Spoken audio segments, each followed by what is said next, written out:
Cool. So welcome to everybody. Welcome to the audience that are here with us today. Welcome to our candidates, and welcome to the second question and answer session in the elections. Happy to be here hosting this question session with you guys today. Just to say, first of all, there will be closed captions enabled for this event, or there are closed captions enabled for this event already. So please use your Zoom settings to turn them on when you would need to. I'm Casey, your current SU president, and I'll be taking the question for the presidential candidates in the SU elections for today. And just to say to the other students, thank you for your questions that you've sent in. We're really happy with the questions you've sent in. Due to the number of questions you've sent in, we've had to limit the number, the questions that are sent in. Some of them were repeated questions, so we've tried to merge them together. But that does not stop you from asking the candidates questions whenever you want to, whilst the selection period is still on. But we'll just be taking them due to time limits today. Also to say there were a number of questions about COVID planning, but it's not really suitable for the candidates because some of them have not been in the setting already. So it wouldn't really be suitable to be asking them these questions. But like I said, these questions, their candidates are still available for you to ask questions on private terms. So do take advantage of that. After the questions submitted in advance have been asked, we'll be taking questions from the audience directly. I already have a set of questions here to ask everyone. After that, we'll be taking questions from our audience towards the end of the event. But without further ado, I would like to say let's make a start with this question and answer time, if ready. So I would like to start first by the candidates, please introducing themselves to us, if you're happy. I'll go with the way it is on my screen. I have George as the first person on my screen here. So please. Hi guys, my name is George Burrows. Obviously, I'm running for the SU president role. I'm really glad to be here and to answer your questions tonight. So please feel free to answer any questions you have at the end as well. Thank you guys, and I hope you enjoy my responses. Thank you, George. Next, I'll go with Emmy on my screen. Hi everyone, I'm Emmy and my pronouns are she and her. Like George said, I'm very willing to answer any questions that come up, and if you don't get your questions answered tonight, then just send it over to me. Thank you. Thank you, Emmy. And we have Martins. Yeah, hi, my name is Martin Nichols. Big thanks to everyone who's tuned in and come along to watch. Like the others have said, if you've got any questions, stick them in the Q&A and hopefully we can answer as best we can. Thank you for that, Martin. And I think we have another candidate who is not with us here at the moment for whatever challenges it might be. But like I said, the name is Joseph Dari, so feel free to ask him questions you might want to ask him, even if he's not here with us today. So let's go straight into it. Now I'll be going into the questions and I'll be letting us know the order in which we'll be answering. I'll let people know who's going to go first if I'm answering. Right, so for our first question today, we're going to say, should you be elected, what would be your first priority? I would like George to go first, please. Thank you, Casey. I really do believe that at the heart of our campus is the factor of accommodation. And I believe that one of my standout policies is the fact that I want to change our housing system for the better and include students all the way. I want to ensure that our UPSU understands what students demand, which also includes building a new in-house accommodation service that promotes quality landlords at justified prices so that students have that ability to choose where they want to stay. I think if we have a strict and effective scheme that can maintain control over some aspects of our student housing, we can make sure that our housing is inclusive and safe for all students and making sure their well-being is secure. This can be done in various ways, but I don't perceive to send out surveys. I want to ask students directly and ensure that what they want is what they get. That's why if they vote for me, they will understand that I want to build a housing system that really does improve the way we live at the moment. And that's an issue that's affecting everyone at the present moment. You know, as a second year student, I understand the housing issues. I understand the problems that have faced students this year. And I really want to get to the heart of it the best I can. And that starts with a UPSU university accommodation service that puts students at the heart of everything, all accommodation types. So yeah, that's what I would do first. because I believe that's what students want and that's what they deserve at our UPSU and our university. Thank you very much for that, George. Great answer there.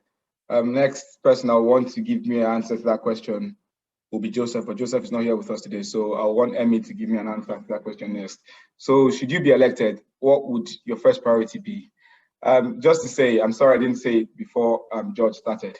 We all have 2 minutes per question to answer. So do time yourself as well, because once it's 2 minutes on the dot, I'll be letting people know it's time. So yes, please, Emmy, over to you. Obviously, the first thing I would want to do as a leader would be to get my sabbatical officer team settled and in the role. I think it's really important that we work with our leadership team to ensure that there's unity across the year. But the first point that would be my priority would be my point about my COVID recovery plan. This is the most time sensitive. We'll start our role in July, so it needs to be done really quickly. We need to work for the students to get you transparency from the university about what your COVID or what COVID will look like next year or how your learning will look like. Because actually, if COVID is still going to be in place and these restrictions are still going to be in place, you need to know and you need to be able to make a decision about whether this is something that you want to continue with. As well as this, my plan looks to integrate more support measures for students. Many students haven't been on campus for over a year now, so anxiety is going to be high. Many students who have who might be neurotypical or have extra sensitivities, that's going to really struggle when they get back onto campus, and it's going to be loud and bustling. So we need to address this. Another thing is mental health support. We're going to be going back into an environment where students haven't been around for years or 2 years, and this is going to be really stressful. And so the university need to make sure that they're implementing more in this field. And finally, obviously, we want to look at exams. Some students haven't had an exam for 2 years. So if university throw them straight back into exams, they're not going to cope very well with that. So they need to be putting in processes in place for this.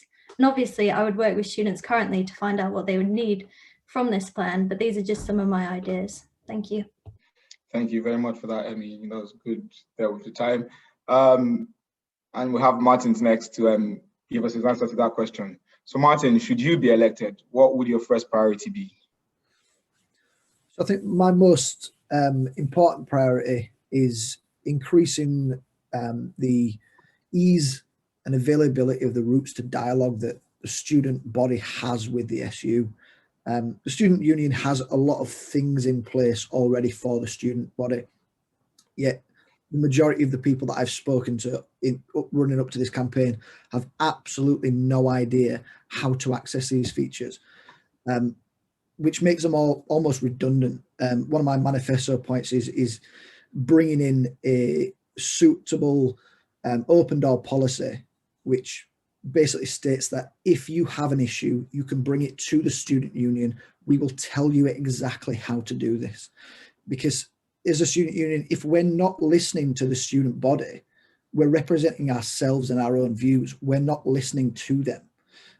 It's all good and well saying we have these channels already in place, but if the students don't know exactly what they are absolutely useless. So my main point is as soon as if I was elected, one of the first things that I would do is make that open door policy and advertise it so the students know exactly how they can contact the people that they have elected to represent them and represent their views. Because if not, you have an entire student union elected body that just represents themselves. That's a great answer there. Thank you very much for that, Martin. Great answer from all of you there. I think we know very well what we need to prioritize in getting into this work. So I'm happy to hear all those answers. Thank you for that. Right, we'll be going to the second question. And the second question really says, what do you think is the most important aspect of this role and how are you prepared for it? Joseph would have been the first person to answer this, but since he's not here, I would say George should go first. Again. Thank you. Okay. Thank you.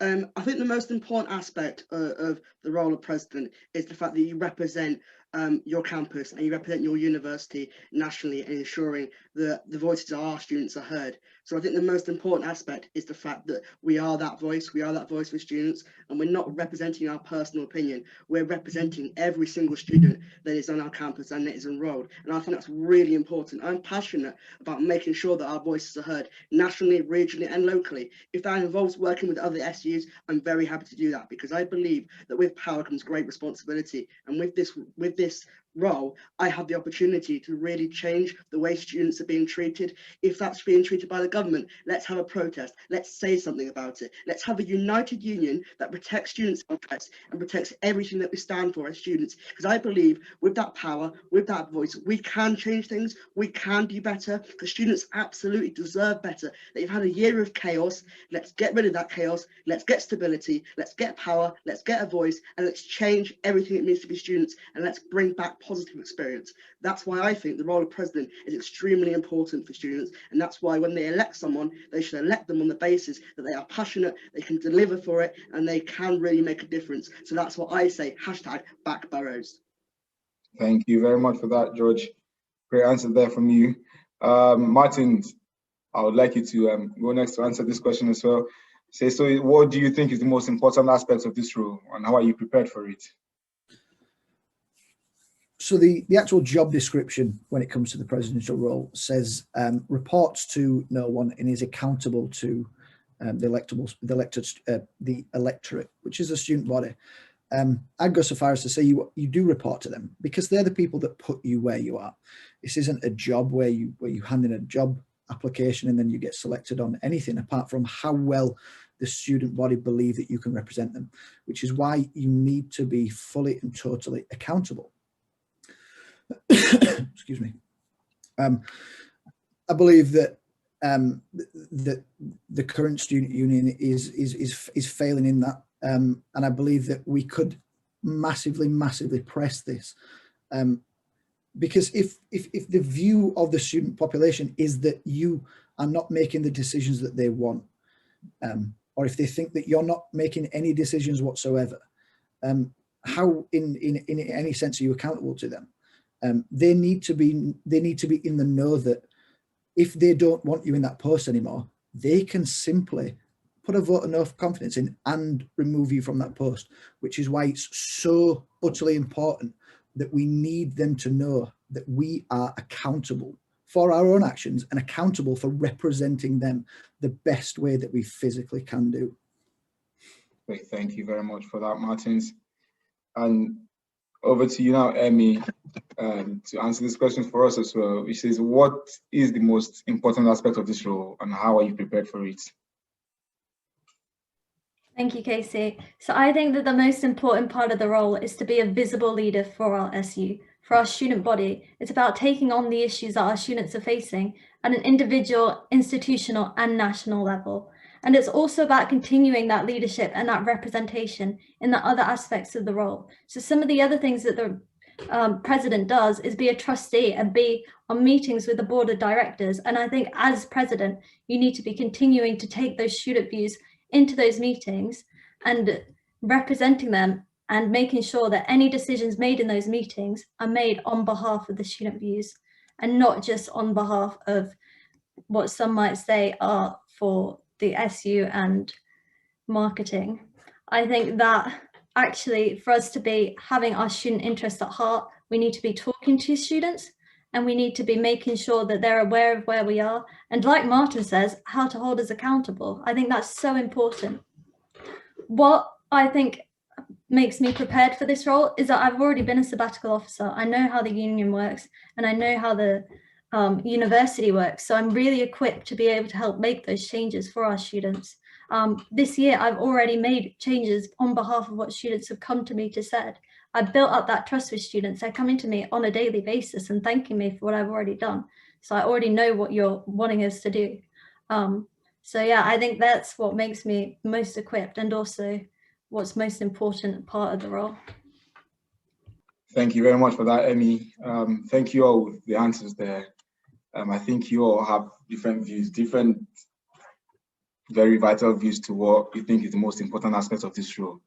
And from those answers, I think you all say you seem very prepared for it. So well done there for everybody. We'll go on to the next question now. And so what is your definition of leadership? I would like Martin to go first for this one.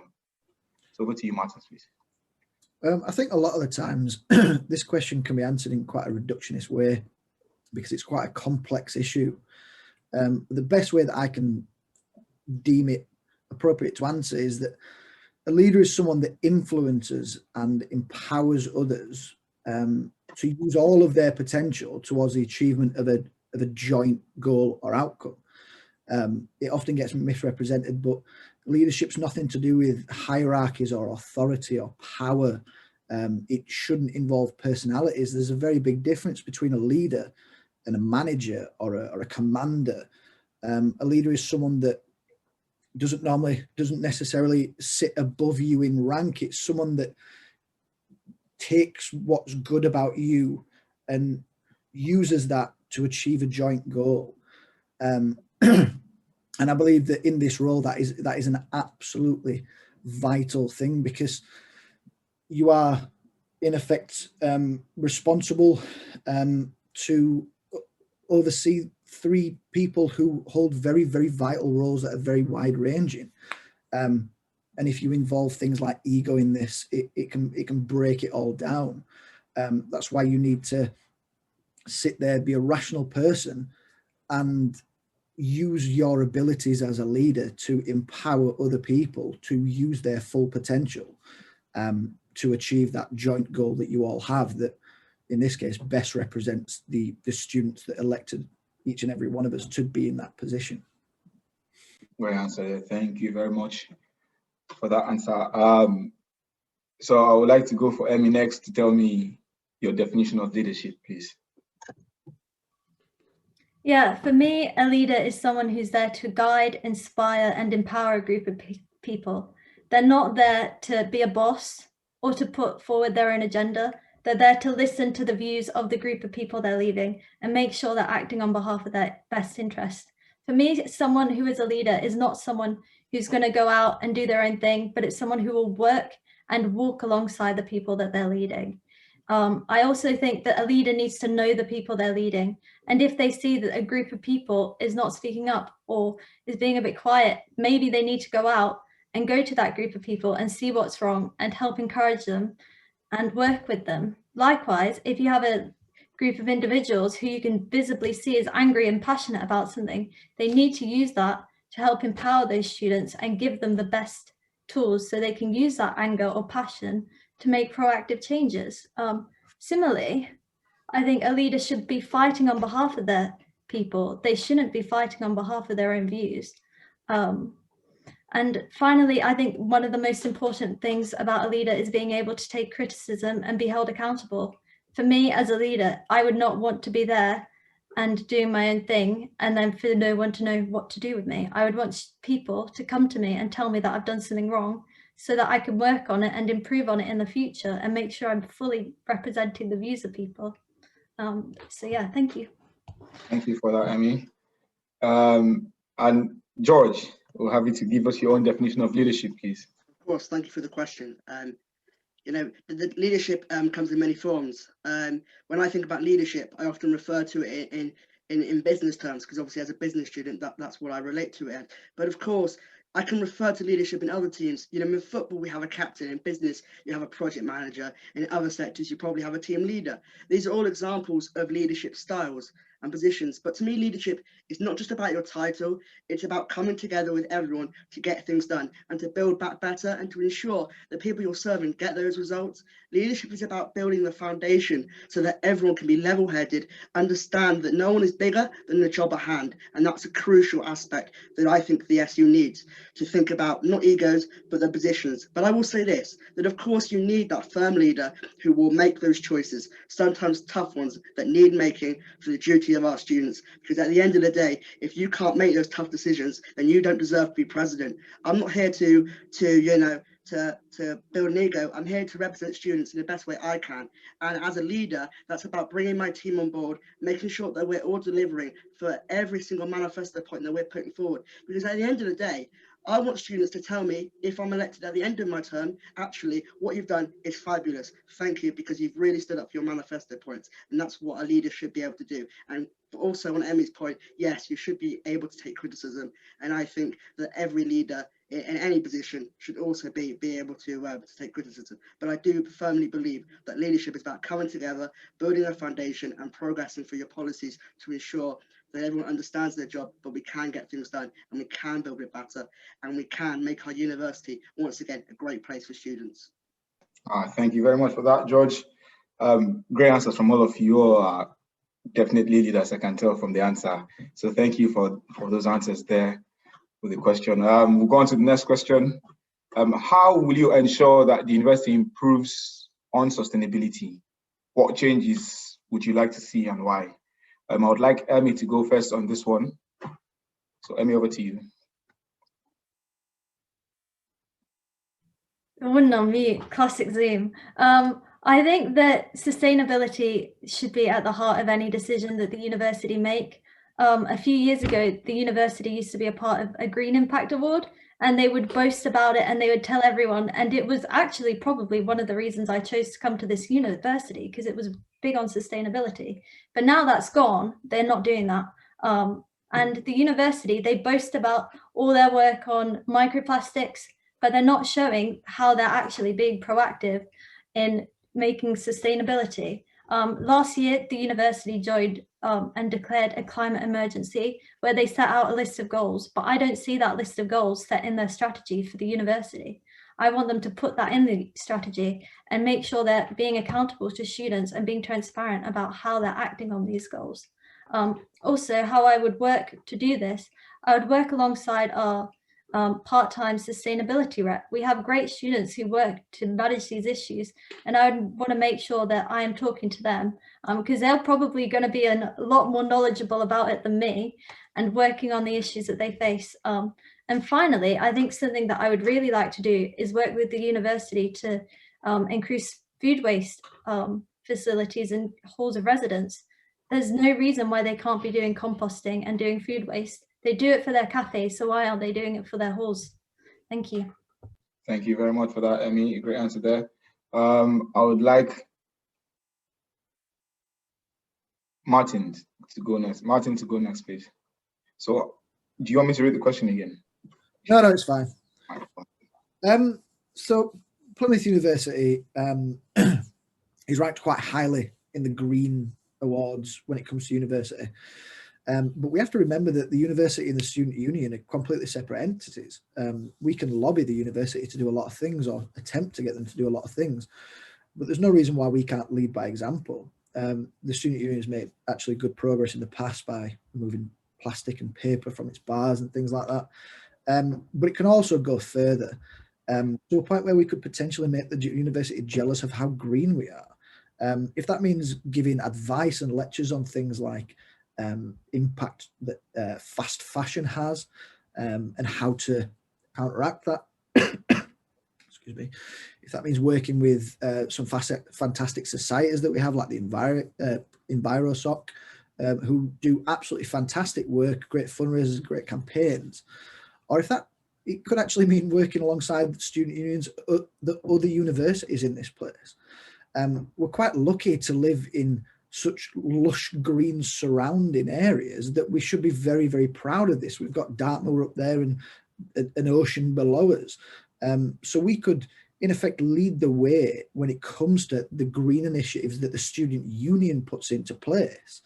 The possibilities are endless when it comes to actual what would work and what wouldn't work, but it would be a better idea just to sit down with the people who know a lot of information about this, work with them as a student union, and then instead of lobbying the university to impact their green awareness, they'll just be following suit and saying, well, the student union are doing it damn well, we should do the same. I agree with that strongly. Thank you very much for that, Martin. And over to you, George, for this question. So Thank you. I know Yeah, no worries. No, listen, I'm very lucky to come from a green county in Somerset, where we have lots of rural fields, where I've been lucky enough to have a house right next to a river, if you like, where outside my front door are sheep, cows, breeding sustainability, those green fields. I'm very lucky to have Glastonbury Festival 10 minutes up my road. So actually, I can appreciate that sustainability is a huge issue for many, many people, including students, So I want to make sure that as an SU body, we are encouraging students to refill those water bottles, not buying plastic, making sure that we can caveat that with selling our own green produces, so just the basic things I think are core, that we enforce those needs to be green. But I also think that sustainability is also another word. We have the environment, but we've also got to think, how can we sustain our union going forward? So I think actually you've got the environmental bit about sustainability, but we've also got the bit about sustaining our union and sustaining those core fundamentals. So we've got to actually build an aim, we've got to build campaigns that students want to relate to. And at the end of the day, environmental procedures and environmental capacity for our union is very, very important. So let's make sure that the students are on board, that it's something that's affordable to students, because we don't want to be creating a green policy that outprices students. I don't think that's a good option. I think we need to keep green, keep sustainable, but we also need to make sure that students are at the heart of that policy. So working with environmental societies, working with other groups to ensure that we're building a sustainable future for everyone. We can't keep coming back to this old, yes, we can sustainable here, we can sustain here. No, let's talk to everyone. Let's make sure it's affordable, it's practical, and then let's put plans into place to build a sustainable future for our student union and our university. After all, it's all of our campus. Thank you very much for that, George. Thank you very much from all of you. Great answer on that one with regards to sustainability. I appreciate the fact all of you saying there's work needed to be done there, so that's great. Happy to hear the answers from you guys. Going on to the next question, there is, if you could change one thing about the way the student union is run within the boundaries of what is possible as a charity, what would it be? I would like George to go first for this one again. Let me just get my breath. 2 seconds. All right, I'm ready. No worries. I'll start now. So I think that I'm proud of our student union. I'm proud of it being a charity, and I'm proud that it reflects the views and opinions of many, many students across our campus. The first thing I would do in terms of what is possible as a charity is I want to stop it being a profit taker. I want it to stop taking profit from our students. Let's take, for example, the housing contracts that were put in place last July in terms of Clever Let students. I don't want to see our SU as a charity profiting from companies that exploit students. I don't want to see our student union becoming a profit organisation. It's a charity. It should be reinvesting its monies into student-led projects, foundations, societies. So I think it's really important that we look, actually we are a charity, we're not a business, so if that's the case, then we should be reducing our prices in our SU. We should be encouraging students to come in and embrace us. At the moment, I think students see us as a business. No, we are not a business. We are here to represent every student's views. We are not here to take profit, and we are certainly not here to be an advertisement or a marketing campaign for agencies that exploit students. That is not what we're here for. We're here to reflect student views. We're here to passionately argue the student's case, and I think we need to build base, and we need to ensure that within the boundaries of a charity that we encourage students really to be passionate about their union, to get involved, to get engaged. And I don't think that profiting out contracts is the best way to go about that. We need a sustainable future, yes, but there are many more ways to generate income and be profitable as a charity if that's what the SU wants, but not by profiting out of private contracts that don't enhance students' interests or even enhance their rights. In fact, they cut students' rights. So let's not go down that path again. With me at the helm, we will be producing a new sustainable future where we are a charity and we look after our students. Let's not profit out of private contracts. Let's build a better future together. Thank you for that, George. That was bang on time there. Thank you for the answer. I would say Joseph next, but he's not here. So Emmy, you go next, please. Or would you like me to read the question out for you again? No, I've got it. Thank you. That's all right, no problems. So I think that this is going to sound really weird, but the thing that I would change about the way the union is run is not necessarily a point or a policy. It's about the attitude. I think there's an attitude between the leadership team, and actually something that's been passed down from SAB to SAB, that if something hasn't worked in the past, if something that a person has tried to do something in the past and they've been shot down, they're just not going to do it again. Or alternatively, if something's always worked a certain way, they're just going to keep it like it is. That's not that effective. I'll give you an example. So when I wanted to address students' concerns around clever student-lets, what I was told is that had been tried before and it couldn't happen. And do you know what I did? I figured out like 4 different plans of what I would do. And if the first plan didn't work, I would go to the next plan. And if the next plan didn't work, then I would go to the next plan and keep doing that. So we got our students' views represented. And if that didn't happen, then I would just go to the students and lay it all bare so that we could come up with a plan together. I think that until we do that, we're going to keep going on with the same old thing that the students keep complaining about. And I don't think that's very effective. And once we do that, we'll be able to change things like our marketing policies and how we do other things. But this is the first thing to do. So for example, I would also love to redo and redress our marketing policies and how we advertise at the companies. I wouldn't want to get rid of them all. That's not me. That money actually goes back into the student union and the activities that we run. But I would want to make sure that they are in the best interest of our students. They're putting students at heart. And if it's not working for our students, then it's not working for our SU. Thank you very much for that, Emmy. Great answer with that one there for us.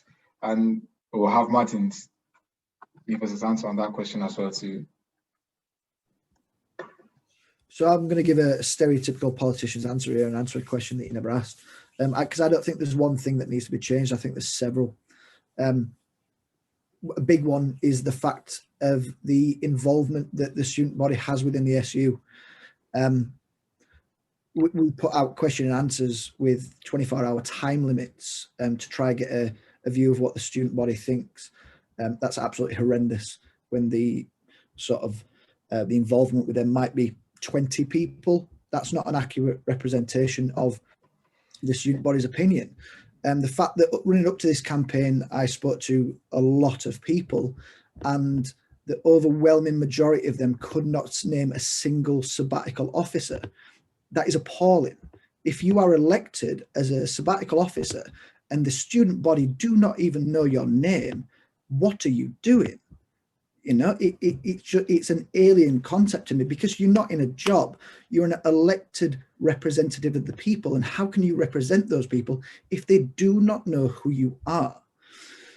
And the theme runs across the board when we're just simply not listening to what the students want to hear. We're fighting problems that don't exist and finding solutions to them.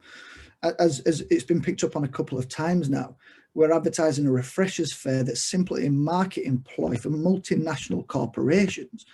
If anyone saw the probably very expensive digital refreshers fair, there were 3 adverts that already linked university student union websites, and the rest was adverts for Pot Noodle and Pizza Hut.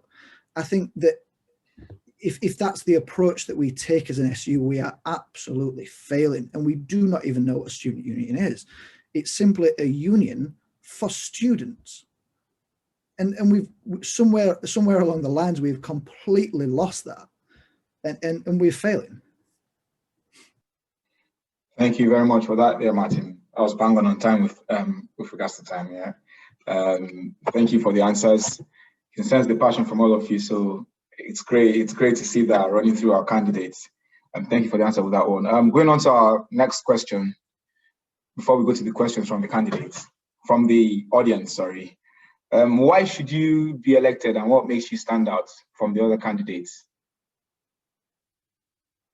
And I would say Joseph is meant to go first, or we'll have George go first since Joseph is not here. I'm sorry, I'm calling you out, George. It's okay, no worries, no worries. Look, at the end of the day, why should I be elected? Well, I'm passionate, I'm optimistic, and I have clear policies that I think are really, really achievable to get past and really deliver for our student body. You know, in terms of the things that I want to improve, in terms of improving mental health, which by the way is a key thing that students rely on when they're going through their studying. So I think, you know, to improve our mental health is a clearly achievable goal. I think also my enhancing of student representation and my housing policies really do make me stand up from the other candidates, because they're not talking about the housing issue, they are talking about other issues. So I think that makes me stand out. I want to appeal to those students that are fed up of the current system, that are fed up with the way our unions run, that are fed up with the constant failure to get things done. If you want to vote for that again, by all means, but I think you should vote for something new, an alternative. You should vote for me because, not because of my personality, but because I'm passionate about what my policies can do for our campus and can do for our students. Because I know that if those policies were implemented, students would benefit a lot. So rightly so. So, you know, that's why I am different from the other candidates, because I'm an alternative. I believe in our students, I believe in our campus, but I don't believe in our university. Our university has failed. So we need a strong union that can decisively act and make sure that they stick to their words. And, you know, if they promise students something, then if they can't deliver that, then we need a voice that makes them deliver. And with that, you get me. You get a passionate voice right at the centre of everything our union will do. Great one there. Thank you very much for that, George. Our next person to answer that will be Martin. So over to you, Martin. So I'm not the usual candidate for any form of SU role, especially not the president's role. I've not had 3 years of part-time experience or been a campaigner for societies. I've never sat on a committee, but I have over a decade's worth of experience working with workers' unions in quite demanding situations. I was a regional rep for the North, well, for Yorkshire and the Humber, for the POA for 2 years, and dealt with some very challenging situations. I also bring with me a lot of passion, a lot of drive, and I think this makes for a very good recipe for a candidate, because I come into this with a complete and total fresh set of eyes. As it was slightly alluded to before, that things can get passed down through the SU from year to year to year, and no one identifies the problems, but people just learn the way that the problems are and never really change them, or come up against a lot of pressure that need to be changed. And it doesn't always work. Sometimes coming in with a complete and total fresh view on things, you can identify the faults and see how they need to be put right, or how they can be put right, because you've experienced that sort of thing before.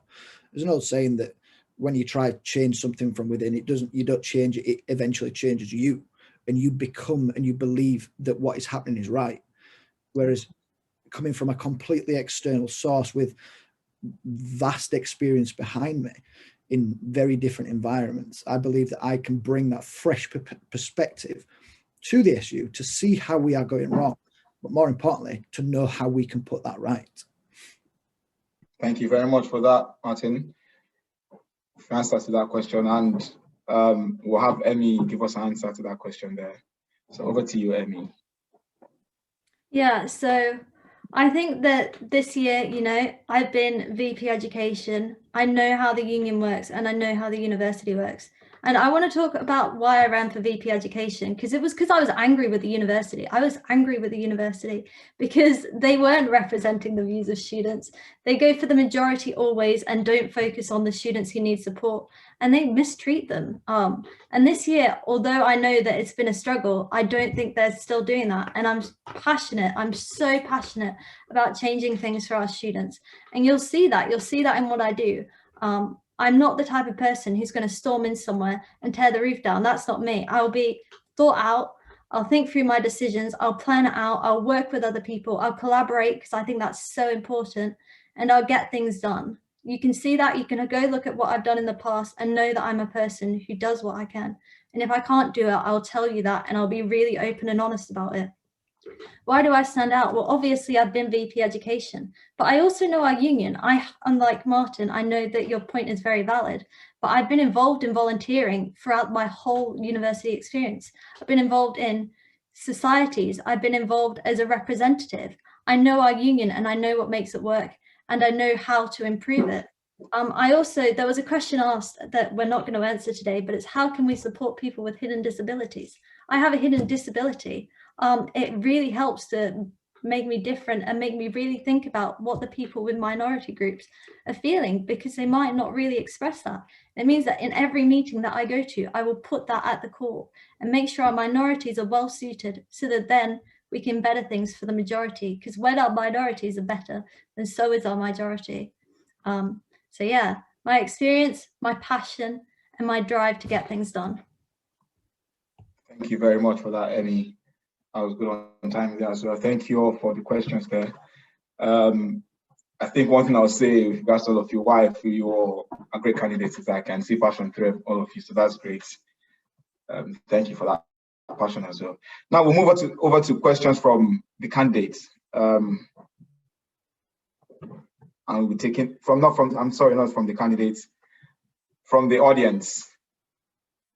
And the first question we have from the audience, it says, how achievable are your goals? And we'd like Martin to give us the answer first. Very achievable. That achievable that I'm slightly annoyed that they haven't already been achieved. I'm coming into this with a manifesto of simple ideas that make big impacts. I haven't put out a manifesto with quite sort of generic key election campaign words in it, and I'm not trying to be a revolutionary. My goals are easy to achieve, cheap to achieve, but make massive impacts for a lot of people. And I think that's the main focus in this. I haven't got grand policies put in place, because I genuinely believe in walking before we can run. And I think that something simple, it was one of my manifesto points, to address accessibility for people with mobility issues around campus who genuinely have no idea how to navigate a campus that is steps for half the way in multi-floored buildings with a one-way system. Something as cheap as putting a few signs up would drastically improve their life and make Plymouth a more inviting place to be. But yeah, how easy are my policies to achieve? Very easy. When I first came into this, I said my hashtag was just steal my ideas. And I implore everyone to please do that, because if I don't put these policies in place, it's very, very easy for anyone else to do it. Thank you very much for that, Martin. And we'd like George to give us his answer on that. That's before we move on to the next question. Thank you. So I think it's a great question, because you want your president to be able to ensure that they can get their policies through the door.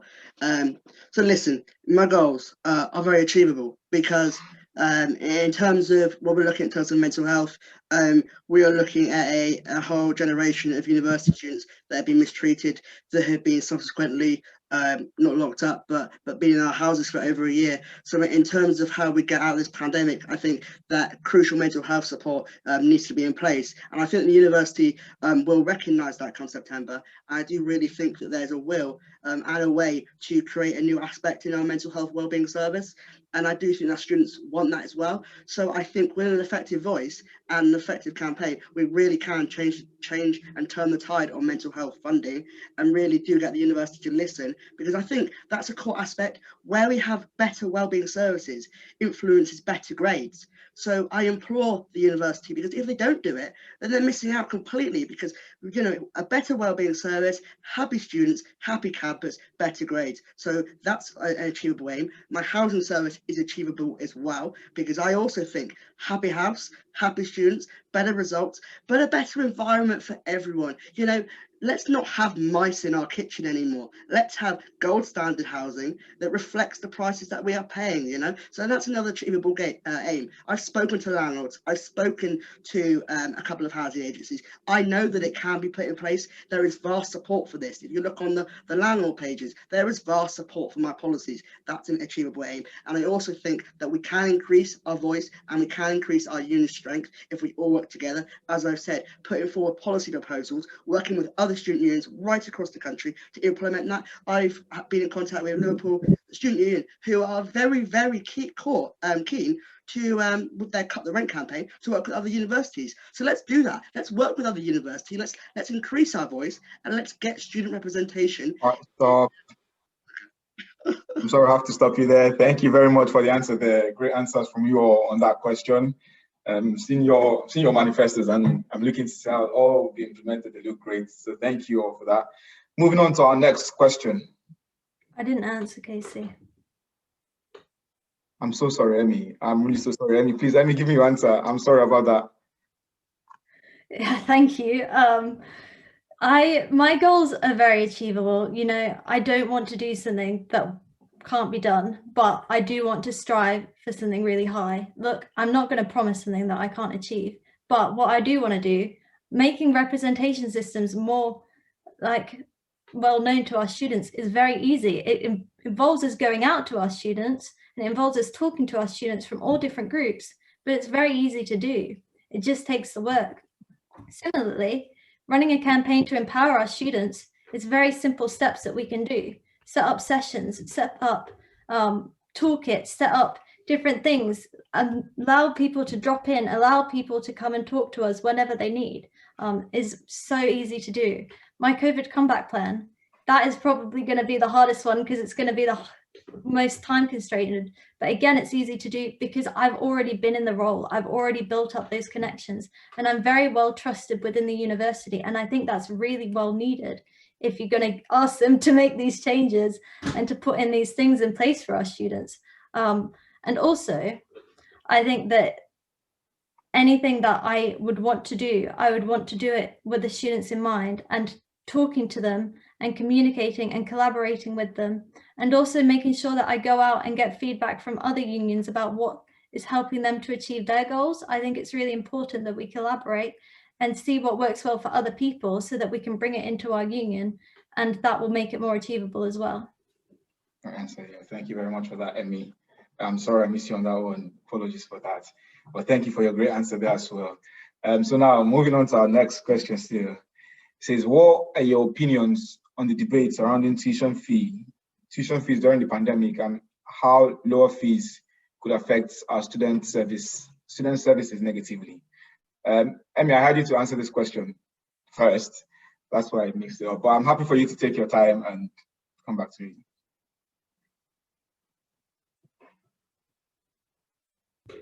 No, I'm more than happy to answer. Please. Yeah, this tuition fee issue is a big one, and actually something that I've been doing this year is going out and joining national campaigns. So I went and as a union council, not just on behalf of the sabbatical officer team, but as a union council, we joined a campaign to tackle tuition fee issues. And your point about how it's going to affect university services is really important, and it's really big to make because we really don't want that to happen. But the way that we would do it is we would help to lobby the government. We would help and work together with other unions to manage and lobby and get this for our students. It wouldn't be about making sure the university gives back all the money, because actually, if we do that, we might then not have the teaching standards that we need for our students. It would be about getting the uni on board, about getting the government on board, lobbying student finance and working together. But yeah, you're very valid to be concerned about these issues, and anything that I would do would be in the best interest of students. And if that looks like that we're going to be taking away essential support for students, I wouldn't want to do that. Thank you for that, Emmy. Thank you for that great answer there. I would like Martin to go next for this, please. So the whole tuition fee around the pandemic issue is quite hotly contested. I think we need to be looking at, is this just around the pandemic, or is this a larger scale thing where we want to push for lower tuition fees? Currently, most universities charge £9,250 a year, and it costs in excess of £10,000 for a student to study there and the tuition fees are massively subsidised. To lower that would, as a knock-on effect, would directly impact the student services that the university could provide, unless, of course, they were subsidised by the government. We need to be lobbying government for this, not universities, because they're charging what they can charge. If they could charge more, they would charge more. The other option is we just let less people come to university, which no one wants, because we need more educated people in the world.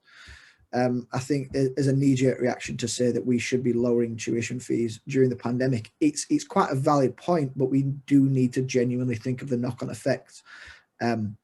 If that means that your library's not open 24/7, if that means that the student resources that you have to do online learning get cut and hit, we will be devaluing our own experience whilst learning at university.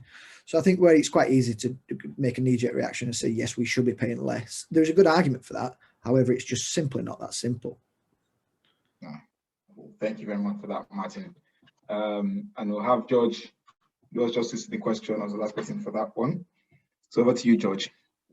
Thank you. Well, listen, the tuition fee debate is a huge contested argument. You know, I went on to Sky News a month ago, to talk about the tuition fee debate, and I was quite heavily worded. I said that I thought tuition fees were too high for certain courses. You know, we've had art students this year not getting the right quality, so I think we've got to look at certain degrees, and we've also got to look at how best that tuition fee establishes that degree. And I think, you know, in terms of other degrees, we have to look at how that tuition fee really balances itself out, whether courses are paying the right price. But that's not a union issue, that's a governmental issue. You know, I've spoken to Lib Dem ex-MPs who are part of that coalition who put together this package.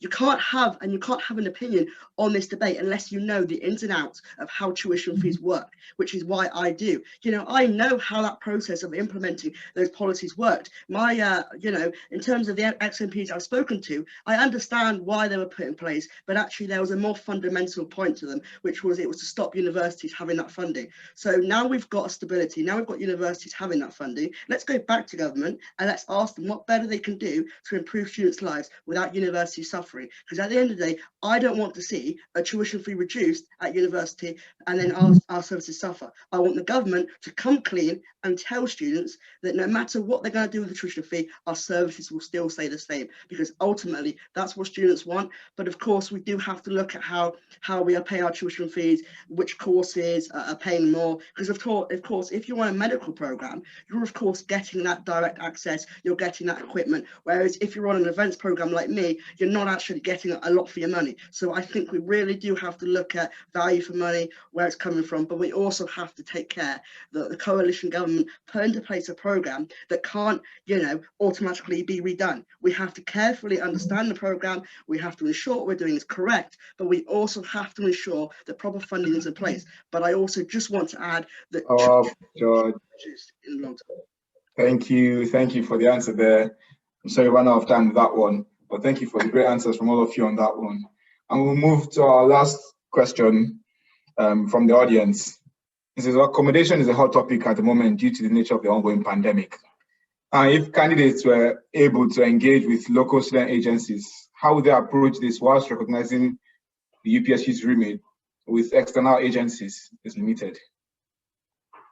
And George, I would like you to answer that question first. Well, it's fine, you can catch your breath. I don't mean to put you on the spot this way. So I'm just reading the question quickly.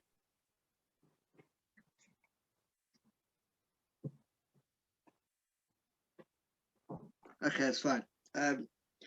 Now, the reason why the UPSU's remit with external agencies is limited is because they've chosen to market several individual agencies, and they particularly decided to hand out a student office accommodation to one agency in particular. So I think actually the UPSU's remit was severely reduced this year because they decided to partner with let's face it, an agency that let students down. So I don't think the in terms of the remit, is UPS is concerned, because once the contract with CLS ends, I think there'll be more disclosure and better remits to go on. Listen, I would engage with local student agencies, and my in-house accommodation service would put rules to them that would be in place. So if you want to be marketed by us, if you want to have a little bit of income from our student population, then you must stick by our rules. I will happily ensure that we have a rules-based system where agencies can come up, but it's got to be tied in with other independent landlords, and it's got to be a rule-based system, ensuring if you break those rules, you're out. Because I don't want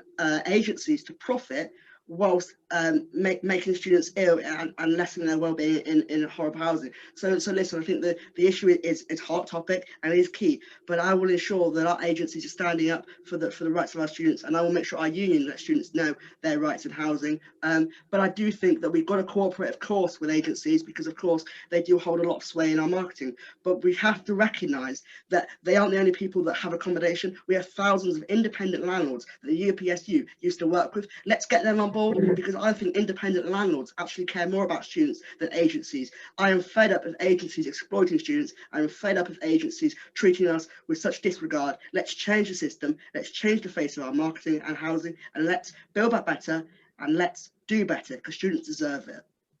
Thank you very much for that, George. On that one, that was right on time as well with the time. Next person I would like to answer this question for me would be Emmy. So Emmy, the floor is yours, please. Could you repeat it for me, please? Of course. So it's accommodation is a hot topic at the moment due to the nature of the ongoing pandemic. And if candidates were able to engage with local student agencies, how would they approach this whilst recognizing that UPSU's remit with external agencies is limited? Okay, yeah, thank you. I'll be honest, if I had my way, we wouldn't be advertising any agencies or landlords. I think it should be completely separate.